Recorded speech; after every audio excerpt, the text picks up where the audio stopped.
on est quand même sur de la neige là. Vous voyez que ça tient vraiment chouette, même un peu en virage. Vous voyez, ça chasse un petit peu plus parce que j'ai les pneus à l'arrière qui sont un petit peu moins bons. Mais vous voyez, ça tient quand même bien. Vraiment, c'est voilà. Mais bon, je dérape un peu de l'arrière, mais c'est pas voilà. Vous voyez. Donc on roule sur de la neige. Pas trop d'inquiétude à avoir, comme je vous ai montré sur les autres vidéos l'année dernière. Franchement, là, j'y vais doucement et franchement, je mets un peu plus. Voilà, hop, d'un seul coup, d'accord. Vous avez vu, le moteur avant prend. Alors, vous voyez, tout de suite au niveau vitesse, vous avez dû pouvoir le voir. J'ai pas eu le temps de regarder. Donc, je vais rester en standard. Je vais faire un demi-tour. On va voir si elle chasse de l'arrière par rapport à des pneus tout neufs. Voilà, hop. Là, si j'avais franco, ouais. Là, j'arrive. Voilà, ça y est. Ouais, là, avec des pneus arrière. Hop. Voilà, donc là c'était quand même assez intéressant.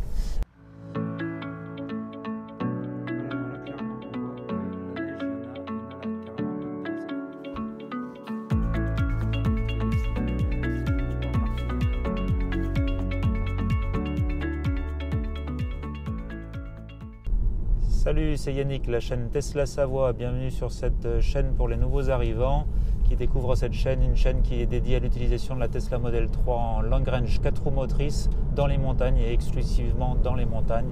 Donc toutes les questions, toutes les présentations sont rattachées à ce sujet.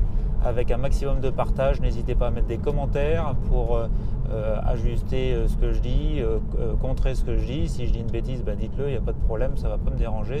L'idée c'est de partager les choses. Et donc après d'une vidéo sur l'autre, je corrige si j'ai fait un loupé. Et puis sinon voilà, on apprend. De toute façon tous vos commentaires c'est super, c'est un très bon esprit je trouve sur ce qui est commenté. Et dans les commentaires évidemment vous pouvez poser des questions pour faire à chaque fois des nouvelles vidéos avec l'utilisation de cette information en BD. Donc non seulement on a plein d'informations sur les écrans de la Tesla de base, et en plus j'ai rajouté des informations supplémentaires. Alors il y en a par paquet, c'est même pas des paquets de 10, c'est des paquets de 100 données qu'on peut afficher. Là aujourd'hui on a mis les moteurs avant et arrière. Alors la partie ici gauche complètement c'est le torque, après il y a la puissance, tout ça c'est le moteur avant, et puis le moteur arrière, la même chose avec le torque et la puissance. Alors pourquoi ces 4 informations qui ont été prises? Eh bien parce que un des abonnés a demandé à savoir comment se comportait le moteur avant quand on passait en accélération mode confort au lieu du mode standard. Voilà. Lui il pense en fait que si on passe en mode confort, on va plus avoir l'utilisation du moteur avant. Alors parce que ici de base, un peu comme j'avais fait dans l'autre vidéo, j'avais dit que en fait quand on roule doucement, le moteur avant ne fonctionne pas. Donc là on voit qu'il n'y a que le moteur arrière qui fonctionne ici. Voilà, le moteur avant. Hop, j'ai beau accélérer un petit peu, le moteur avant ne fonctionne toujours pas. Par contre si je demande beaucoup plus de puissance, je vais le faire dans la ligne droite pour éviter de me mettre en travers. C'est quand même assez puissant. Voilà, si je mets, franchement là j'y vais doucement et franchement je mets un peu plus, voilà, hop, d'un seul coup, d'accord, vous avez vu, le moteur avant prend. Alors vous voyez tout de suite au niveau vitesse, vous avez dû pouvoir le voir, j'ai pas eu le temps de regarder, mais ça accélère carrément fort, quoi. Ok. Donc la question qui est posée par un des abonnés, en fait, c'est maintenant si je passe en mode confort ici, sur cette partie, donc c'est la page conduite, l'onglet conduite, et après on passe en accélération confort, on laisse le reste en sport et en standard pour le freinage récupératif et puis la direction assistée.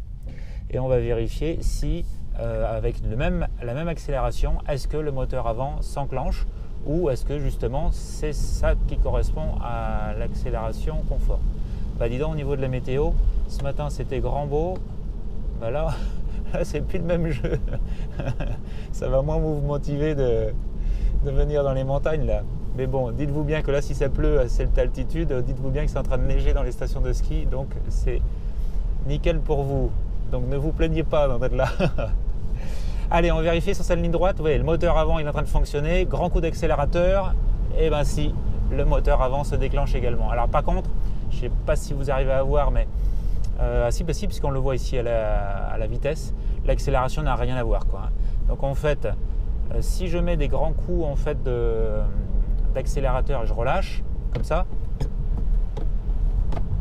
ok, je freine parce qu'on arrive quand même dans un patelin, mais vous avez vu, il n'y a pas vraiment de réaction. Le moteur avant il se déclenche quand même, puisque j'en demande un maximum si je suis pied au plancher, mais comme on est en mode confort ici, franchement c'est très limité en fait. C'est pas, ça fonctionne le prorata entre moteur avant, moteur arrière, déclenchement du moteur avant et tout ça, c'est la même chose.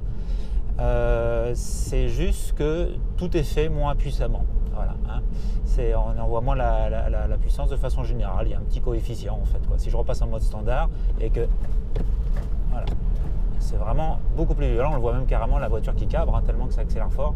Puisque évidemment le moteur arrière lui aussi met plus fort, hein, quand on est en mode standard. Si on est en confort, là on voit que la puissance qui est demandée pour les mêmes à-coups, elle va beaucoup moins loin, hein. Voilà pour cette question. On fait court aujourd'hui au niveau de la vidéo. Ça vous permet également de voir qu'il y a de la neige qui est bien tombée. Nous on est à 900 mètres, un petit 900 mètres à la maison, et on a pris 35 cm quand même. Voilà. Donc en station de ski, c'est encore plus. Même des stations comme Savoie Grand Revard, ça a franchement bien pris. Pour tout vous dire, je vais aller skier cet après-midi moi déjà, et pour profiter de ces premières neiges. Et vous voyez la Chartreuse, vous voyez, tout ça, ça a pris évidemment, hein, voilà. Donc toutes les stations de ski, ça a déjà bien pris, et comme ça pleut, ça continue à neiger dès qu'on est suffisamment en altitude. Et comme ils savent bien travailler la neige, c'est bien parti pour se régaler en station de ski cette année, cet hiver. Voilà. Merci d'avoir regardé cette vidéo sur cette présentation et spécifiquement cette question d'un abonné. N'hésitez pas à poser vos questions également sur tout et n'importe quoi qui correspond à l'utilisation de cette Tesla Model 3 Long Range 4 roues motrices en montagne, et je vous ferai la vidéo. Voilà, il y en a certaines qui sont plus ou moins longues à faire. Là je suis en train d'en faire une, mais qui est assez complexe parce qu'en fait ça met un point particulier sur les problèmes de freinage récupératif quand on part de la maison alors que la batterie est relativement bien chargée et que la batterie est froide. Les briques de 4 volts elles sont froides. Donc c'est assez long parce qu'il faut faire la démonstration uniquement le matin qu'on part de la maison. On ne peut pas faire ça 4 fois, 5 fois, 6 fois dans la journée en fait, donc c'est assez long. Voilà. Donc en attendant que j'arrive à sortir cette vidéo là, n'hésitez pas à poser des questions pour faire des démonstrations un petit peu plus simples. Voilà. Ici dans les 4 zones de duo, ici j'en mets tout ce que je veux, donc je peux le configurer exactement comme je le souhaite, et donc vous présenter la démonstration technique en temps réel la plus utile pour vous. Voilà. Bonne journée à vous. Je vous laisse regarder un petit peu le spectacle de cette zone enneigée de la Savoie. Ciao, ciao.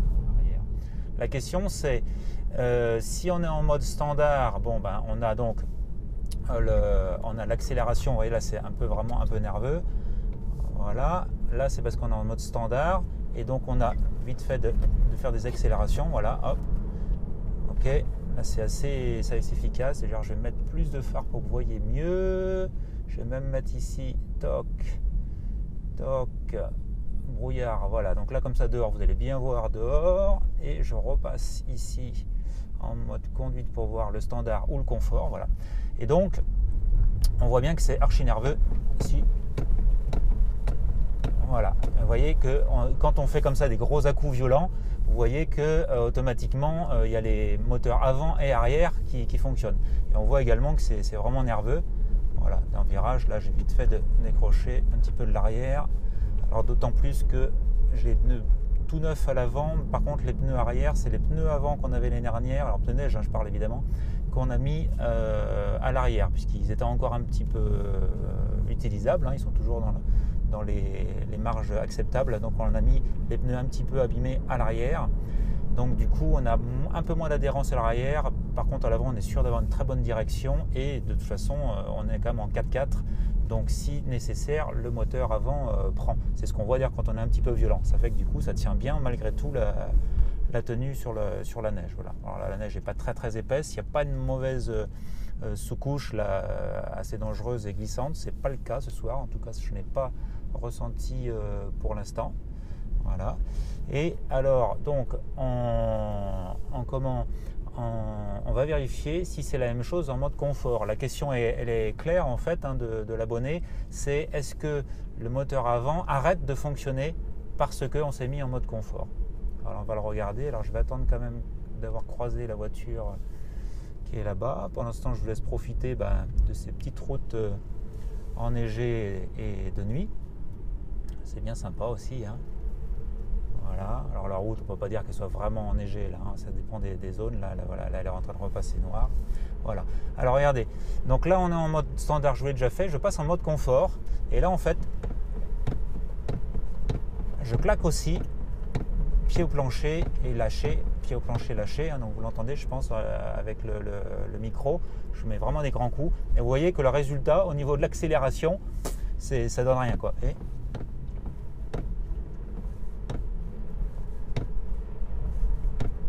voilà, alors que si je passe en mode standard, ouais, là, je ne vais même pas faire la troisième, je vais les mettre en travers, voilà.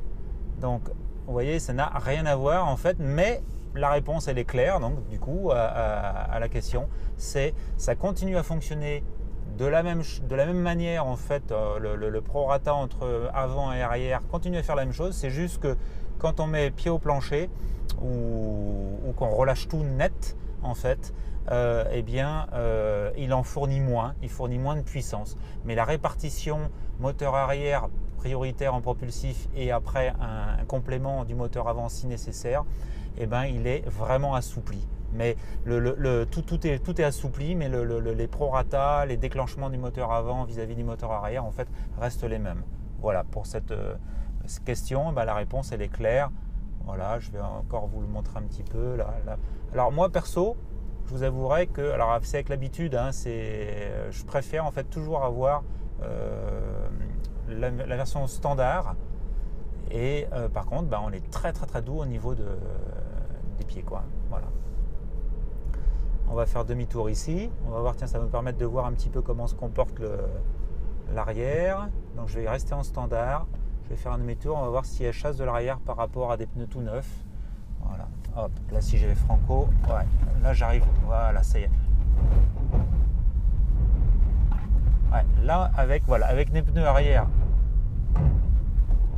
Voilà, hop. Voilà, donc là c'était quand même assez intéressant. On voit donc là, alors contrairement à l'année dernière où j'avais 4 pneus neufs, ce qu'on voit là donc cette fois-ci, c'est que avec des pneus moins bons à l'arrière, là ça y est, on arrive à la faire chasser. Hein, vous voyez, là, il y avait vraiment l'arrière qui chassait complètement par rapport, mais par contre on garde bien la direction. Donc déjà évidemment, c'est évident si on le sait, mais il faut, si vous avez deux paires de pneus, des pneus qui sont un peu fatigués et d'autres qui sont neufs ou en tout cas meilleurs, vous posez aucune question, il faut mettre les pneus neufs à l'avant. Et comme vous êtes en 4 roues motrices, hein, sur la long range vous êtes en 4 roues motrices, automatiquement vous allez pouvoir raccrocher, même si ça dérape complètement de l'arrière et que ça commence à vouloir partir en sucette, hein, l'arrière qui veut passer devant, et ben de toute façon l'avant va prendre le relais pour refuser le fait que l'arrière veuille passer devant. Et donc du coup le contre-braquage sera acceptable, hein, puisque vous aurez de toute façon une très bonne direction avec les pneus neufs à l'avant. Okay, donc ça a permis de voir deux choses sur cette vidéo. Et puis pour terminer, tiens, parce que je ne vais pas faire une vidéo exprès pour ça, c'est pas le sujet de cette chaîne Tesla Savoie qui parle plutôt de l'utilisation de la voiture en montagne. Sachez quand même que ici, alors je l'ai où, voilà, on arrive au deuxième hiver et on a 45 270 km affiché l'odomètre. Hein, si on veut la valeur qui est en grise en bas, hein, c'est là ici à 42 900, mais il faut rajouter plus que 1500, j'avais mis ça à la louche, mais l'odomètre c'est vraiment la valeur exacte, 45 270, c'est ce qu'on a actuellement. Okay, et donc on peut voir que toute la conso avec l'hiver, on a fait du 173 Wh par kilomètre, donc on peut considérer cette valeur là sur l'année entière, hein, puisque bon, sinon c'est encore moins. Donc là voilà, on est sur en disant comme ça, on est vraiment sur les consommations utilisation en montagne pendant donc plus d'une année, hein. Voilà, donc 173, soit 75 si on veut arrondir à 5 près sur l'année. Je suis allé faire une révision de cette Tesla, donc modèle 3 Long Range. Eh bien la facture, alors on va pas faire de grand suspense pendant 3 minutes. La facture donc pour toute cette voiture pendant toute l'année, eh ben, c'est simple, c'est 0 €. Ça ne nous a coûté absolument rien. d'utiliser cette voiture pendant donc les 45 000 premiers kilomètres de cette voiture. Pour tout vous dire, en fait, Tesla dit que de toute façon, eux, ils voient même pas l'intérêt. Enfin, il n'y a même pas de révision en fait au bout d'un an. En fait, la première révision, elle est au bout de 2 ans. Voilà. Mais là, on n'a rien eu. J'avais juste au niveau du chargeur la prise secteur, le câble, petit câble secteur normal, hein, EDF, quoi, rattaché donc au bloc classique, comme vous aurez votre chargeur de portable, quoi, d'ordinateur portable. Voilà. Et ben, ce qui se branche sur une prise tout à fait normale EDF, eh bien, c'est un petit peu fondu. Voilà. Ben, ils l'ont changé sans aucun problème. Ils ont dit, écoutez, on vous le change. Par contre, ils m'ont conseillé quand même de repasser des fils plus gros qu'en 2,5. Hein, donc j'ai racheté du câble en 6 pour la ligne spécifique pour la charge de la Tesla maison. Donc je vais retirer des câbles entre le compteur et puis la prise pour la prise secteur classique là, dans le garage, quoi, hein. Je vais passer en 6 mm carré. Et voilà, mais c'est tout ce qu'il y a eu en fait. Voilà. Ben, j'espère que toutes ces infos vous ont plu. Hein, voilà, là je suis en standard. Je vais remettre des coups d'accélération pour vous donner un peu l'idée de comment ça marche bien comme cette voiture sur la neige. Voilà, parce que là, on est quand même sur de la neige là. Vous voyez que ça tient vraiment chouette, même un peu en virage. Vous voyez, ça chasse un petit peu plus parce que j'ai les pneus à l'arrière qui sont un petit peu moins bons. Mais vous voyez, ça tient quand même bien. Vraiment, voilà. Mais bon, je dérape un peu de l'arrière, mais c'est pas, voilà. Vous voyez. Donc on roule sur la neige. Pas trop d'inquiétude à avoir, comme je vous ai montré sur les autres vidéos l'année dernière.